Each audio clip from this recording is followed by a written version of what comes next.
Gravitas, powered by Skoda, made of smart imagination. A week before America retreated from Afghanistan, the Taliban made some of these appointments. Some are still being made. They installed loyalists to posts of authority. And you may not have heard of most of these people, but they will be the ones running Afghanistan now. Abdul Baki was made the acting head of higher education. Sadr Ibrahim was named as the acting interior minister. Gul Agha was appointed as the finance minister. Mullah Shireen was made the new governor of Kabul. And Haji Najibullah was appointed as Afghanistan's intelligence chief. I want to focus on one appointment. The Taliban's new intelligence chief, Haji Najibullah, also known as Mullah Najibullah. Who is this man? He's unlike many in the Taliban's ranks. He's not a Pashtun. He's not a core part of the Taliban. He operates a splinter faction. And at one point, he was said to be a serious threat to the Taliban leadership. Then why has Najibullah been made the intelligence chief, and why must you know about him? Here's a report. His name is Mullah Najibullah,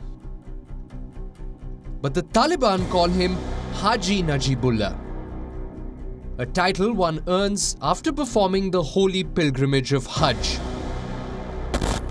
Yet, like everyone else in the Taliban's ranks, Najibullah is anything but holy. He has a reputation for brutally beheading any prisoner he takes.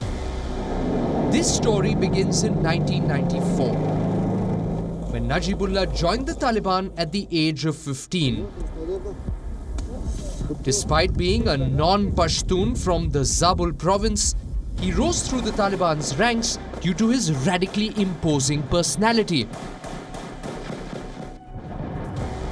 By 1997, he was appointed a sub-commander by Taliban leader Mullah Najibullah. Under Najibullah's tutelage, Najibullah carried out several kidnappings and attacks across the country.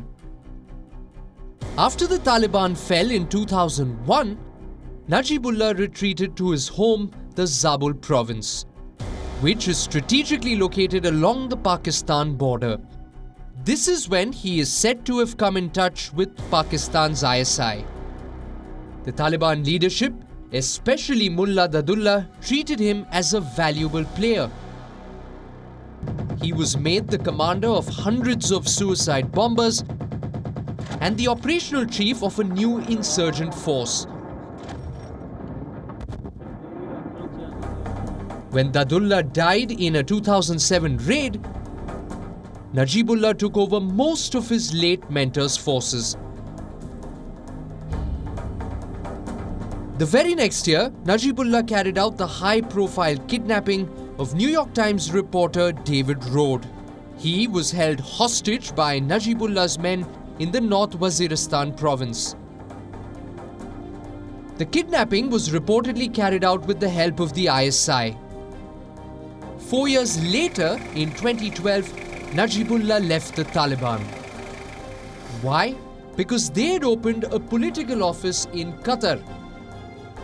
He openly referred to the Taliban leadership as traitors, and he formed his own faction, the Fidai Mehez or Sacrifice Front, which in 2013 carried out an unusual suicide attack on the Indian consulate in Jalalabad. Most evidence pointed at the ISI's involvement in this attack. This was 8 years back. Now, ISI-Henchman Najibullah has been named the Taliban's intel chief. Why would they appoint a dissenter to such an important post?